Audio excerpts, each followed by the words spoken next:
Good afternoon, everybody. Happy Sunday. This is Captain Tinsley with Salty Abandon, and I'm going to talk about my boat repairs.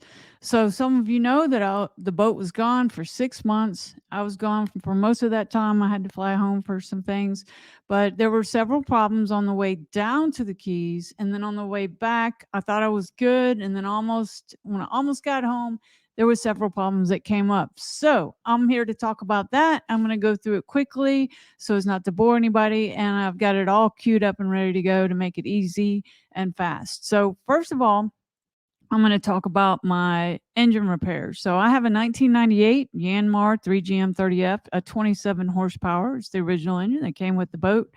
The problems were oil, and some of these were a problem, a problem all the way of the whole trip. Oil leaking from the head area, oil leaking, splattering from other places that I can't identify because I'm not a mechanic. Lots of oil in the bottom of the engine room, particularly when I had to run the engine a long time. I mean, hours and hours. There would be lots of oil at the bottom that I would have to clean up by hand with paper towels or those what I call diapers from the marine store. And then at the very end of the trip, I noticed that there was white smoke coming out of the back of the boat if I was running over 2,000 RPMs. And I was trying to go through some big waves at 2,800 RPMs, and I would have to lower it down to make it stop. So at first it was like 2,500, and then that would go for a while, and then I'd have to lower it to 2,200, and then 2,000, and then it would go away if I wasn't in big waves. So it was weird, and I didn't understand it. So I'm going to show you real quick a video before So we have oil right there. So it's coming out of the gaskets at the top of the head. This one's okay, maybe. And then, but it was also coming out the back. And places I couldn't really. We got some fresh splatter right there. And look at that. We got. So there's like a splatter pattern. And it splatters all the way on both sides. Even a little bit up here. So that's weird. and I would, stick my finger just about anywhere and come up with fresh oil. Let me see if I can fast forward here.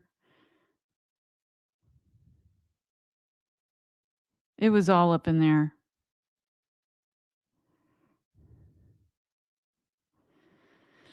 So, anyway, that's a problem, right?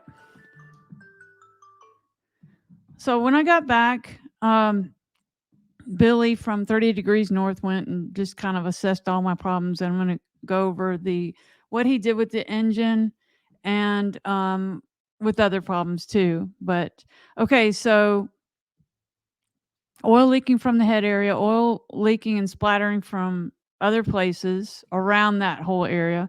Lots of oil in the bottom of the engine room, white smoke.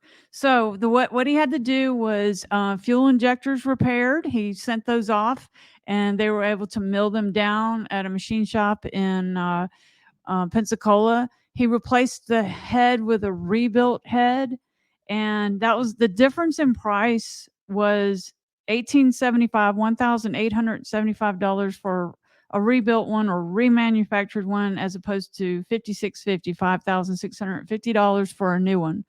So that was kind of a relief. He replaced an oil return line while all that was taken apart.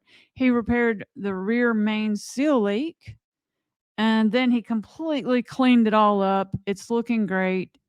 The whole engine and the whole engine room.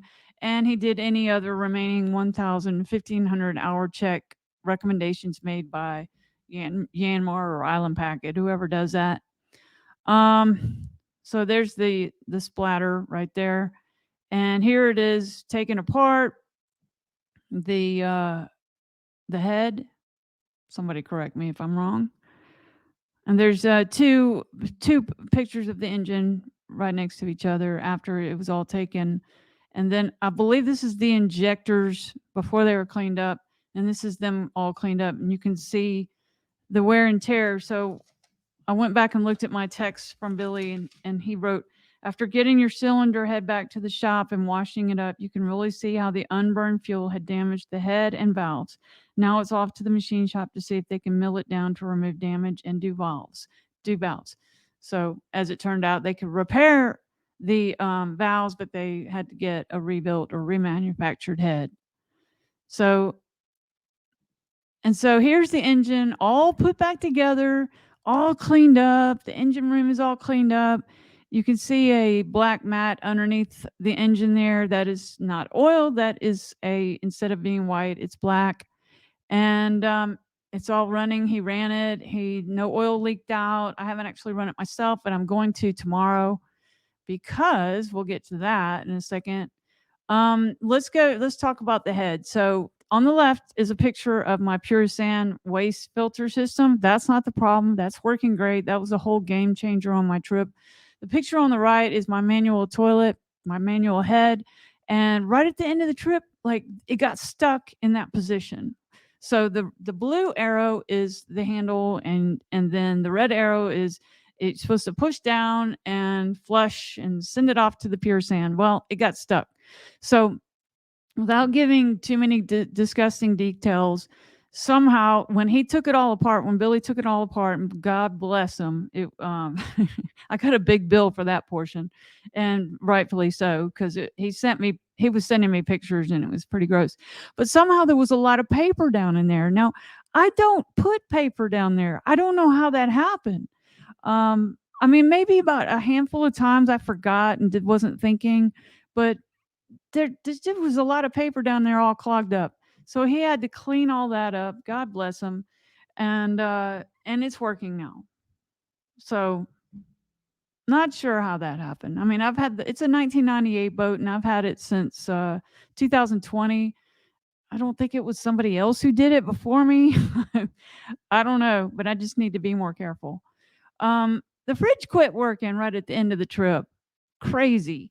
So I went back and looked at my survey from 2020, and it's an Adler Barber 12-volt top loading chest refrigeration unit. So the problem was it quit cooling. I could hear it like coming on every so often, and it would click, and then it would do some humming, and it wouldn't work. So the solution was to order a new compressor and an evaporator, and that's ordered.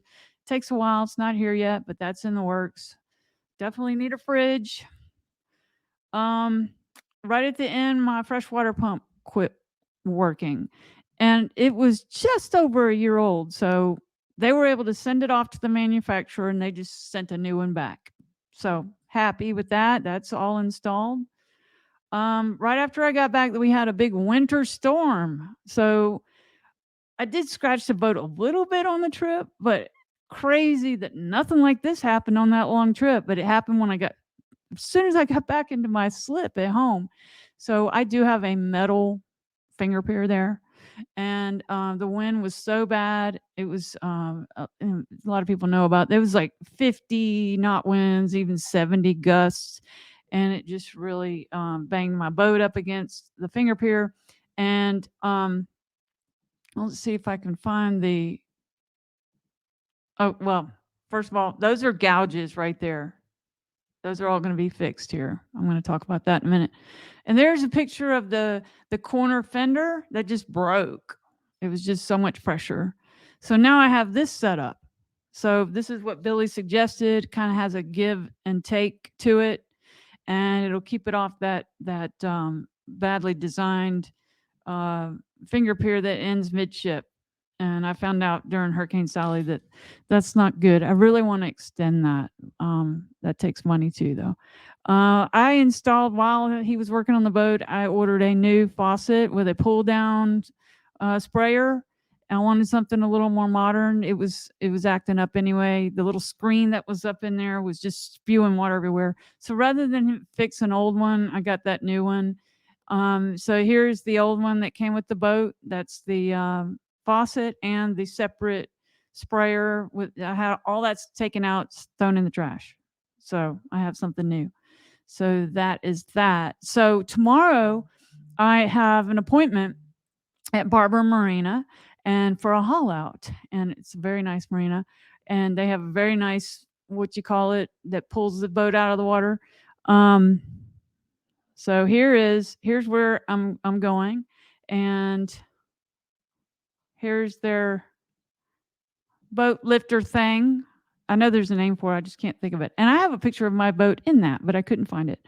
So they're going to pull it out 30 degrees north, who Billy works for. They have a guy that is going to just redo my whole, all the anomalies in my hull, the gel coat, that what you just saw, and some other ones that came with the boat or I added on my trip, some minor ones.